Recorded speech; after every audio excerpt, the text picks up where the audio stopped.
لله كفى وسلام على عباده الذين اصطفى أما بعد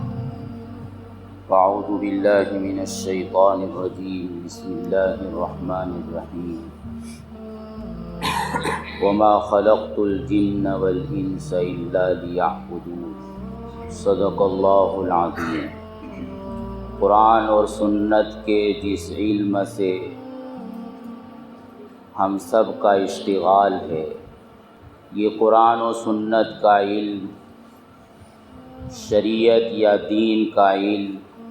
محض ایک خیالی یا تصوراتی علم نہیں ہے کہ جس کا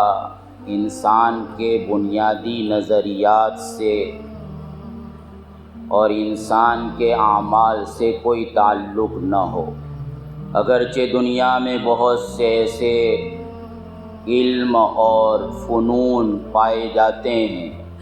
کہ جن کا مقصد فقط معلومات ہے، جو محض ایک خیالی علم ہے اور عملی زندگی سے اس کا کسی طرح کا کوئی تعلق نہیں ہے۔ مثلاً ابھی 2 دن پہلے آپ نے سنا ہوگا کہ انڈیا کے سائنسدانوں نے اس پر کامیابی حاصل کر لی کہ وہ اپنا خلائی جہاز چاند کے ایک حصے پر کامیابی کے ساتھ اتار سکے۔ تو اس سے سائنسی دنیا میں ایک ہلچل مچ گئی اور انڈیا کے سائنسدانوں کو لوگوں نے مبارکبادیاں دیں اور ان کی کامیابی کے ترانے گائے اور مزید ترقیات کی امیدیں وابستہ کیں، اور جس کے پیچھے 6 ارب روپیہ خرچ ہوا اور کئی لوگوں کی محنتیں صرف ہوئی۔ لیکن ذرا ہم غور کریں کہ اگر یہ ہو گیا تو کیا ہوا، اور اگر نہ ہوتا تو کیا نقصان ہوتا۔ ظاہر ہے کہ اس کے ہونے اور نہ ہونے سے انسان کی اس دنیاوی زندگی، عملی زندگی اور نظریاتی زندگی میں کسی طرح کا کوئی انقلاب پیدا نہیں ہوا اور نہ ہو سکتا۔ کہا جا رہا ہے کہ یہ کوششیں اس لیے کی جا رہی ہیں تاکہ یہ اندازہ کیا جا سکے کہ وہاں چاند پر انسانوں کے رہنے کی اور زندگی گزارنے کی گنجائش ہے یا نہیں ہے، اور اگر گنجائش نہیں ہے تو وہ کون سے اسباب ہیں کہ جن اسباب کی بنیاد پر وہاں جا کر انسان زندہ نہیں رہ سکتا، اور ان اسباب کو اور موانع کو دور کیا جا سکتا ہے یا نہیں کیا جا سکتا۔ ان تحقیقات کے پیچھے سینکڑوں لوگوں کی عمریں کھپ گئی، پوری زندگیاں انہوں نے اپنی صرف کر دی،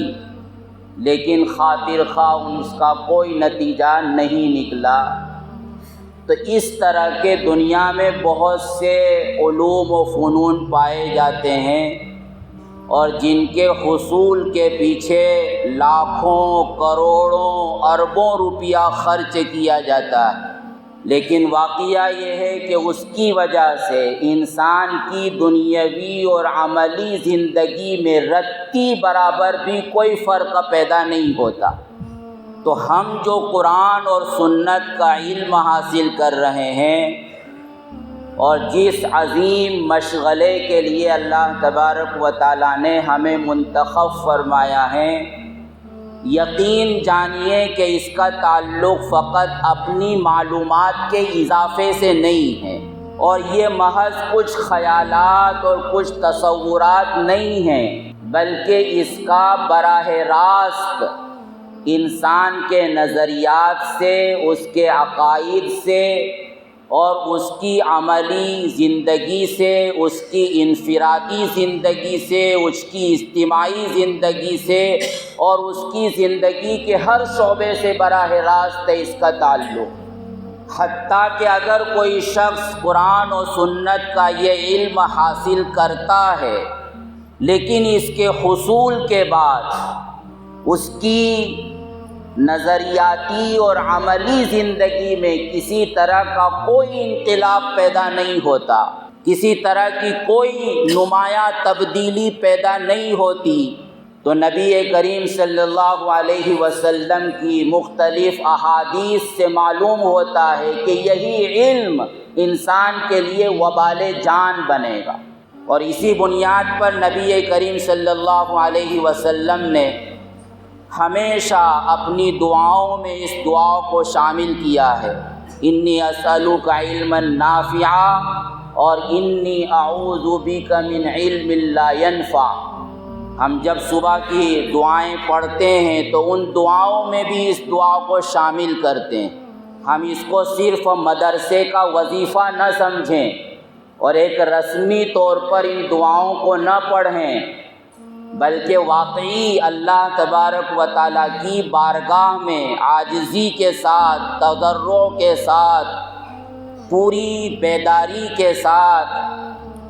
علم و یقین کے استحضار کے ساتھ، ایک مانگنے کے انداز میں ہم کو اس کو پڑھنا چاہیے۔ اور پھر یہ مدرسے کی چہار دیواری تک محدود نہ رہے کہ مدرسے کا ایک معمول ہے کہ فجر سے پہلے ایک دعا پڑھائی جاتی ہے تو ہم اس کو پڑھ دیتے ہیں یا پڑھا دیتے ہیں، اور یہاں سے نکلنے کے بعد ہماری صبح اور شام بغیر کسی وظیفے کے، بغیر کسی ورد کے اور بغیر کسی دعا کے ہو رہی ہے۔ اگر ایسا ہو رہا ہے تو اس کے معنی یہ فقط ہم ایک مدرسے کا معمول پورا کر رہے ہیں، ہم نے گویا اس معمول کے پیچھے جو فکر ہے، اس معمول کے پیچھے جو راز ہے اور اس معمول کا جو بنیادی مقصد ہے، گویا ہم نے اس سے غفلت برتی اور اس سے عملی زندگی میں کسی طرح کا کوئی فائدہ حاصل نہیں کیا۔ تو یہی وہ علم ہوگا جو علم غیر نافع کہلاتا ہے اور جس کے حصول پر اللہ کے رسول صلی اللہ علیہ وسلم کی طرف سے وعید آئی۔ تو اس لیے یہ علم لامحالہ انسان کی براہ راست عملی زندگی سے تعلق رکھتا ہے۔ تو اس علم کے حصول کے بعد ہمارے نظریات میں اور ہمارے اعمال میں نمایاں فرق خود ہم کو بھی محسوس ہونا چاہیے، اور جو ہماری زندگی کا مطالعہ کرے ان کو بھی اس سلسلے میں وہ نمایاں فرق محسوس ہونا چاہیے کہ اس علم کے حصول کے بعد ان کی عملی زندگی کیسی تھی اور اس علم کے حصول کے پہلے کیسی تھی اور علم کے حصول کے بعد ان کی عملی زندگی کیسی ہو گئی۔ اور واقعہ یہ کہ یہ علم پوری کائنات کے ساتھ انسان کے بنیادی تصورات کی صحت کو اور انسان کی ہر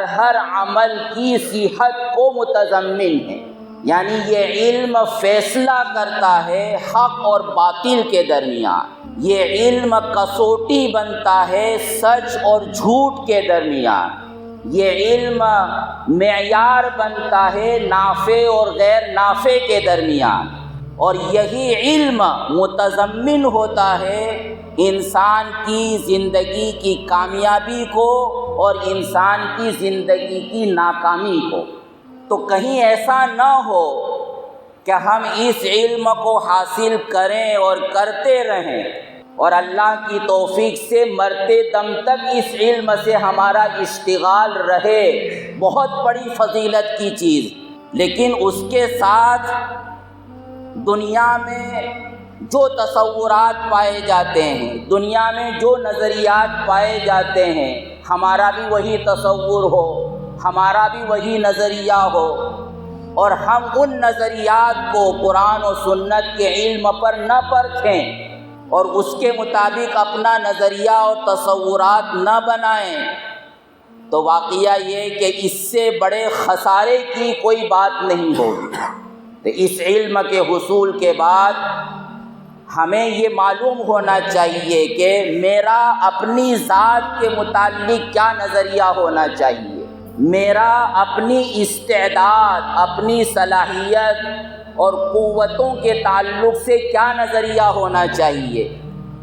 یہ پوری کائنات، اس کے متعلق میرا کیا نظریہ ہونا چاہیے؟ دنیا میں ورلڈ ویو یعنی کائناتی تصورات کے عنوان سے کئی نظریات پائے جاتے ہیں۔ کوئی کائنات کے متعلق کچھ تصور رکھتا ہے، کوئی کچھ تصور رکھتا ہے، کوئی کچھ تصور رکھتا ہے۔ تو ہمیں اس علم کے حصول کے بعد یہ معلوم ہونا چاہیے کہ یہ ورلڈ ویو جو دنیا میں پائے جاتے ہیں، تو ان میں سے کون سا ورلڈ ویو صحیح ہے، حق ہے، اور کون سا ورلڈ ویو وہ غلط ہے، باطل ہے۔ اور ہمارا جو تصور ہے وہ تصور اگر صحیح ہے تو اس کی صحت پر ہم کیا عقلی توجیہ پیش کر سکتے ہیں؟ اور دنیا والوں کا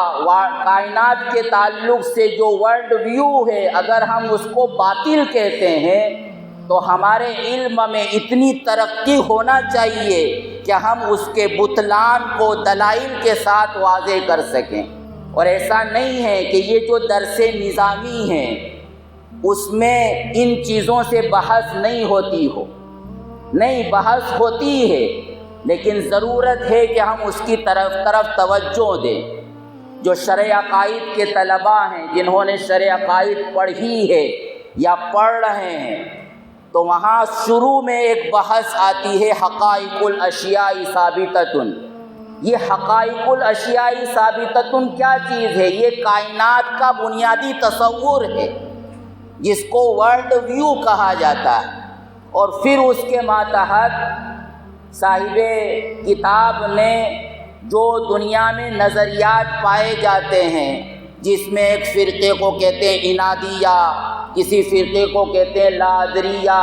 اور کسی فرقے کو کچھ، کسی فرقے کو کچھ، تو ایسا نہیں ہے کہ یہ اس وقت مصنف کے زمانے میں یہ نظریات پائے جاتے تھے، اور آج ترقی یافتہ دور میں یا ٹیکنالوجی کے دور میں اور سائنسی عروج کے دور میں اس طرح کے احمقانہ نظریات نہیں پائے جاتے، ایسا نہیں ہے۔ اصطلاحات بدل چکی ہیں، تعبیرات بدل چکی ہیں، لیکن واقعہ یہ کہ دنیا میں آج بھی لادریہ پائے جاتے ہیں جو کہتے ہیں کہ کچھ بھی نہیں ہے، عنادیہ پائے جاتے ہیں کہ جن کے نزدیک کسی چیز کی حقیقت کچھ نہیں ہے، ایسے بھی پائے جاتے ہیں کہ جن کے نزدیک ہر چیز کی حقیقت وہ ہے جس کا انسان تصور کرے۔ میں اگر بھینس کو بھینس تصور کرتا ہوں تو وہ بھینس ہے، اور اگر میں بھینس کو گھوڑا تصور کرتا ہوں تو وہ حقیقت میں گھوڑا ہے، اور اگر میں حقیقت میں بھینس کو گدھا تصور کروں تو وہ حقیقت میں گدھا ہے۔ یعنی یہ تصور ایسا نہیں ہے ہم اس کو ہنس رہے ہیں، نہیں، ایک بہت بڑا طبقہ ہے جو سائنسداں کا طبقہ کہلاتا ہے، کہ جنہوں نے پوری عمر اسی پر خرچ کی کہ وہ کائنات کا مطالعہ کریں، اس پر ریسرچ کریں، وہ یہ تصورات رکھتے ہیں۔ تو یہ ہمیں معلوم ہونا چاہیے ہم جس دنیا میں رہ رہے ہیں اس کے تعلق سے کیا نظریہ صحیح ہے، کیا غلط ہے۔ دنیا میں جو تحریکات چل رہی ہیں، یعنی جو ایکٹیویٹی ہو رہی ہے، سورج کا نظام ہے، چاند کا نظام ہے، زمین کا نظام ہے، بارشوں کا نظام ہے، پیداوار کا نظام ہے، دن و رات کا نظام ہے، اس نظام کے تعلق سے ایک اسلام کا اپنا تصور ہے، ایک نظریہ ہے، اور اس نظام کے تعلق سے دنیا والوں کا ایک اپنا نظریہ ہے۔ تو اب ہمیں اس علم سے تعلق قائم ہونے کے بعد معلوم ہونا چاہیے کہ کون سا نظریہ صحیح ہے، کون سا نظریہ غلط ہے، اور اس سے زیادہ آگے ہمارے علم کی ترقی یہ ہوگی کہ ہم یہ بھی جان سکیں کہ اگر یہ نظریہ صحیح ہے تو کیوں صحیح ہے، عقلی اعتبار سے، لوجک کے اعتبار سے ہم اس کی صحت کی کیوں قائل ہیں، اور وہ باطل ہے تو کیوں باطل ہے، اس کے بطلان کے پیچھے کیا سائنسی وجوہات خود آج کے دور میں ہو سکتی، ورنہ عموماً ہوتا یہ ہے کہ ہم طلبہ قرآن و سنت کو 8 سال 10 سال پڑھتے ہیں، اور پڑھنے کے بعد اس سے فراغت حاصل کر لیتے ہیں، اور دنیا میں جب ہم جاتے ہیں اور عملی قدم رکھتے ہیں تو بہت سا بڑا طبقہ ہمارے طلباء کا اور جامعات اور دارالعلوم سے فارغ ہونے والوں کا وہ ہے جن کے نظریات میں، تصورات میں، اور دنیا والوں کے نظریات اور تصورات میں ان کے عمل سے، ان کی باتوں سے، ان کے تبصروں سے معلوم ہوتا ہے کہ کسی طرح کا کوئی فرق نہیں۔ جو دنیا کہتی ہے وہ یہ بھی کہہ رہے ہیں، جو دنیا تبصرے کر رہے ہیں وہ یہ بھی تبصرے کر رہے ہیں، جو دنیا نتائج نکال رہی ہے وہ ہمارا فاضل العالم بھی وہ تبصرے کر رہا ہے اور نتائج نکال رہا ہے۔ اس کے معنی یہ ہے کہ ہم نے قرآن و سنت کو رٹا تو ہے، ایک رسم کو تو پورا کیا ہے، اور کچھ بولنے کی تو مشق کر لی ہے، یا اچھی قرأت کرنا تو سیکھ لیا ہے، لیکن اس کے پیچھے جو دنیا کا جو اس علم کا بنیادی مقصد تھا کہ اسی علم کے ذریعے اللہ کے رسول صلی اللہ علیہ وسلم نے تمام جاہلیات کے تصورات کو صحیح رخ دیا تھا، اور اسی علم کے ذریعے اللہ کے نبی صلی اللہ علیہ وسلم نے تمام جاہلیات کے تصورات کے بطلان کو واضح کیا تھا۔ تو وہی بنیادی مقصد گویا ہم حاصل نہ کر پائیں تو پھر یہ 8 سالہ اور 10 سالہ مدرسے کی تعلیم کا آخر کیا فائدہ ہوگا اور کب اس کا کوئی نتیجہ نکلے گا؟ تو اس لیے ہمیں اس کی طرف خاص توجہ دینا چاہیے، اور نظریات اور عقائد کے ساتھ ساتھ ممکن ہے کہ ہمارے بہت سے طلباء ان کو نہ سمجھ سکیں، لیکن عملی زندگی کو تو ہر کوئی سمجھتا ہے۔ عملی زندگی کا ہر ایک کے ساتھ واسطہ ہے اور تعلق ہے، اور صبح سے لے کر شام تک بہت سے اعمال ہیں کہ جن کے ساتھ ہمارا شغل ہوتا ہے، اشتغال ہوتا ہے۔ بہت سے کاموں کو ہم کرتے ہیں، بہت سے کاموں کو ہم اگنور کرتے ہیں، چھوڑ دیتے ہیں۔ تو ان کے تعلق سے ہمیں قرآن و سنت کا علم حاصل ہونے کے بعد معلوم ہونا چاہیے کہ کیا صحیح ہے، کیا غلط ہے، ہم جو قدم اٹھا رہے ہیں وہ قدم صحیح اٹھ رہا ہے یا غلط اٹھ رہا ہے۔ اور عملی زندگی میں اگر غور کیا جائے تو بہت ساری چیزیں، انفرادی زندگی، اجتماعی زندگی میں ہماری معاشرتی زندگی، معیشت کی زندگی، سیاست کی زندگی، لیکن ابھی صرف ہم عملی زندگی میں اپنی انفرادی اعمال کا تھوڑا سا جائزہ لیں، اور ان انفرادی زندگی میں بھی اور عملی لائن میں بھی سب سے اہم چیز جس کو ہم روزانہ صبح سے لے کر شام تک 5 مرتبہ کم سے کم دہراتے ہیں، اعادہ کرتے ہیں، اس کے لیے اس مقدس مسجد میں حاضری دیتے ہیں، اسی کا ہم جائزہ لے لیا کریں، یعنی نماز، کہ اس علم کے حاصل ہونے کے ساتھ ساتھ ہماری نماز میں کیا تبدیلی ہو رہی ہے، اور جس علم کو ہم حاصل کر رہے ہیں اس کے مطابق ہماری نماز ہو رہی ہے یا نہیں ہو رہی۔ واقعہ یہ کہ ہم پڑھ لیتے ہیں کتاب الصلاۃ مکمل، ما لا بد منہ میں، نور العظام میں، اور بہت سے مدارس میں، قدوری میں، شرح وقایہ میں، ہدایہ میں، اور پھر اس سے آگے جب ہم بڑھتے ہیں تو مشکات میں اور کتب ستہ میں پڑھ لیتے ہیں، لیکن ہماری نماز جو پہلے دن مکتب میں ایک حافظ صاحب نے ہم کو سکھائی تھی، اس نماز میں ان 10 سالہ زندگی کے بعد کوئی فرق نہیں ہوتا۔ تو اس لیے ہمیں اس کا جائزہ لینا چاہیے۔ نماز میں سب سے پہلی چیز تو طہارت ہے، اور طہارت کا معاملہ معمولی نہیں ہے۔ نسائی کی روایت ہے، ایک مرتبہ اللہ کے رسول صلی اللہ علیہ وسلم کو نماز میں قرأت کرتے ہوئے التباس ہو گیا، آپ کو سہو ہو گیا، قرأت بھول گئے آپ صلی اللہ علیہ وسلم۔ تو نماز سے فارغ ہونے کے بعد اللہ کے رسول صلی اللہ علیہ وسلم نے فرمایا کہ ما بال اقوام یصلون معنا ولا یحسنون الطہور، کہ ان لوگوں کو کیا ہو گیا، یہ ہمارے ساتھ نماز پڑھنے کے لیے آتے ہیں اور مکمل طور پر اور صحیح طور پر وضو کر کے استنجا کر کے بھی نہیں آتے۔ یعنی اس سے معلوم ہو رہا ہے کہ ہماری طہارت میں کوتاہی دوسرے کی نماز پر بھی اثر انداز ہوتی ہے، ہمارے امام کی نماز کو متاثر کرتی ہے۔ تو جب یہ طہارت کی کوتاہی امام کی نماز کو متاثر کرتی ہے، اس کی قرات میں التباس کا سبب بن جاتی ہے، اس کو سہو کا شکار بنا دیتی ہے، تو یہ طہارت کا اہتمام نہ کرنا خود ہماری نماز میں اور ہماری عملی زندگی میں اس کا کتنا خطرناک اثر ہوتا ہوگا، ہم اس کا اندازہ لگا سکتے ہیں۔ طرح طرح کی بیماریاں، قوت حافظہ میں کمی، نسیان کا پیدا ہونا، وساوس کا شکار ہونا، نمازوں میں دل نہ لگنا، توجہ کا منتشر ہو جانا، اس کے جہاں بہت سے اسباب ہو سکتے ہیں، اس میں ایک اہم سبب یہ ہوتا ہے کہ ہم صحیح ڈھنگ سے استنجا نہیں کرتے، صحیح ڈھنگ سے وضو نہیں کرتے، تم ناپاکی سے بچنے کا اہتمام نہیں کرتے، تو اس کے نتیجے میں یہ سب بہت سارے نقائص، بہت سارے عیوب، بہت ساری کمیاں جو ہمارے پڑھنے میں، ہماری عملی زندگی میں اور خاص طور پر ہماری نماز میں پیدا ہو جاتی ہے۔ جب ہم نماز پڑھتے ہیں، امام کے پیچھے جماعت کے ساتھ نماز پڑھتے ہیں، تو اولاً تو ہمارے بہت سے ائمہ ہیں کہ جو اللہ اکبر کہنے کے بعد سیدھے قرات شروع کر دیتے ہیں۔ انہیں قرات کی فکر ہوتی ہے کہ کون سے لہجے میں پڑھنا ہے،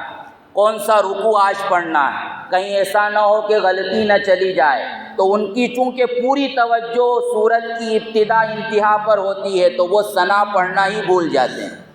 جب امام خود ثنا نہیں پڑھے گا تو پیچھے مقتدی کو ثنا پڑھنے کا کہاں سے موقع ملے گا؟ پیچھے نماز پڑھنے والوں کی یہ کوتاہی ہوتی ہے کہ ابھی امام نے اللہ اکبر کہا نہیں اور اس سے پہلے وہ اللہ اکبر کہہ کر نیت باندھ چکے ہیں۔ تو اب معلوم ہونا چاہیے کہ ایسے شخص کی نماز ہوئی یا نہیں ہوئی، وہ امام سے مقدم ہو گیا۔ بہت سی مرتبہ ہمارے چھوٹے طلباء جو پیچھے کھڑے رہتے ہیں،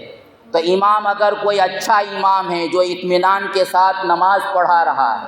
تو وہ تعدیل ارکان مکمل طور پر کر رہا ہے، تو وہ بہت سے طلباء ابھی امام رکوع میں اور سجدے میں چلے جاتے ہیں، امام ابھی قعدے میں، وہ دوسرے سجدے میں منتقل ہو جاتے ہیں۔ یہ تقدم مع الامام، امام سے ارکان میں آگے بڑھ جانا،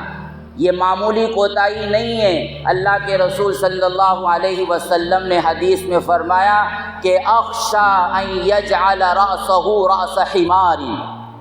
کہ ایسا شخص جو امام سے ارکان میں آگے بڑھ جاتا ہے، مجھے بہت اندیشہ ہے کہ اللہ تعالیٰ اس کی صورت کو مسخ کر دے، اس کے سر کو، اس کی صورت کو گدھے کی صورت بنا دے۔ اور فقہی مسئلہ الگ ہے کہ کب تقدم سے نماز باطل ہو جاتی ہے اور کب نہ تقدم سے نماز میں کراہت تحریمی پیدا ہوتی ہے۔ تو اس طرح کے بہت سے امور ہیں، اگر ہم پڑھی ہوئی چیزوں پر اپنی نماز کو پیش کرتے رہیں گے اور جائزہ لیتے رہیں گے تو انشاءاللہ بہت سی غلطیاں خود ہمیں اپنی نماز میں نظر آئے گی اور اس کو درست کرنے کی کوشش کریں گے، تو انشاءاللہ ایک نہ ایک دن ہماری نماز کامل ہوگی۔ اور کوشش کرنے کے بعد بھی کوشش کرتے رہے اور موت تک اگر نماز میں درست نہیں ہوئی تو بھی اللہ تبارک و تعالیٰ ممکن ہے کہ ان کوششوں اور فکر کے نتیجے میں اللہ تعالیٰ ہمیں کامل نماز پڑھنے والوں میں شامل فرما لیں۔ اللہ تعالیٰ ہمیں اپنی عملی زندگی کو اور خاص طور پر اللہ کے اہم فریضوں کو، نماز کو درست کرنے کی اور اپنے علم کے مطابق اس کو سنوارنے کی توفیق عطا فرمائے۔ آمین۔ وآخر دعوانا الحمد للہ رب العالمین۔